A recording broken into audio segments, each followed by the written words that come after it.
கடந்த சில நாட்களாகவே சிம்பு ஆக்டிவாக இருக்கிறார். அதுவும் ஜல்லிக்கட்டு விஷயத்தில் அவர் காட்டிய மும்முரத்தை தமிழ்நாடே நோட் போட்டு பாராட்டியது. இப்படி சமூகம், இனம் என்று இன்னொரு கோணத்தை கையில் எடுத்துக்கொண்டு பரபரப்பு காட்டும் சிம்பு படப்பிடிப்புக்கு செல்கிற விஷயத்தில் மட்டும் பழைய பாணியை மாற்றிக்கொள்வதில்லை. அதற்கு காரணம் சிம்புவின் கேரக்டர் மட்டுமில்ல, அவரை வைத்து படம் எடுக்கும் தயாரிப்பாளர்கள் ஒரு அட்வான்ஸை கொடுத்துவிட்டு மிச்ச பணத்தை தராமல் இழுத்தடிப்பதும் தான். சுமார் 8 கோடி வரை சம்பளம் வாங்கும் சிம்பு ஒவ்வொரு முறையும் அந்த சம்பளத்தை வாங்குவதற்குள் நாக்கு தள்ளிவிடுகிறது. கௌதம் மேனன் மட்டுமல்ல, அவரை வைத்து படம் எடுத்த முன்னாள் தயாரிப்பாளர்களும் இதே அல்வாவை தான் சிம்புவுக்கு கொடுத்து வந்திருக்கிறார்கள். முழு சம்பளம் கொடுங்க, ஷூட்டிங் வர என்று பிடிவாதம் பிடிக்கிறார் சிம்பு. பிரச்சனையும் பின்னாலே வந்துடுது. அப்படி வந்த பிரச்சனை தான் இது. சிம்புவை வைத்து இப்போது படம் எடுத்து வருகிறார் முன்னாள் எம்எல்ஏ மைக்கேல் ராயப்பன். தேமுதிகவில் இருந்து இவர் அதிமுகவுக்கு மாறியது மக்களுக்கு நினைவிருக்கலாம். இவர் தயாரித்து வரும் அன்பானவன், அடங்காதவன், அசாராதவன் படப்பிடிப்பு இழுத்துக்கோ பறிச்சுக்கோ என்றுதான் இதுவரை நடந்து வந்தது. ஆனால் சமீப காலமாக முற்றிலும் ஷூட்டிங் நடைபெறவில்லையா? இது பற்றி கேட்ட மைக்கேல் ராயப்பனிடம் சிம்பு தன் சம்பளத்தை கேட்க ஆரம்பித்தது வாய் தகராறு. இதில் சிம்பு அவரை ஒருமையில் திட்டிவிட்டதால் ஆரம்பித்தது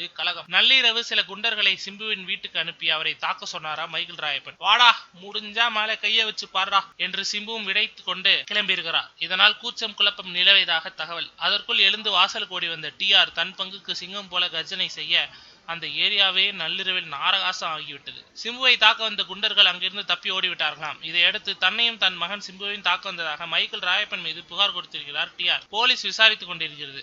அப்போ ட்ரிபிள் ஏ படம் வந்த மாதிரி தான்.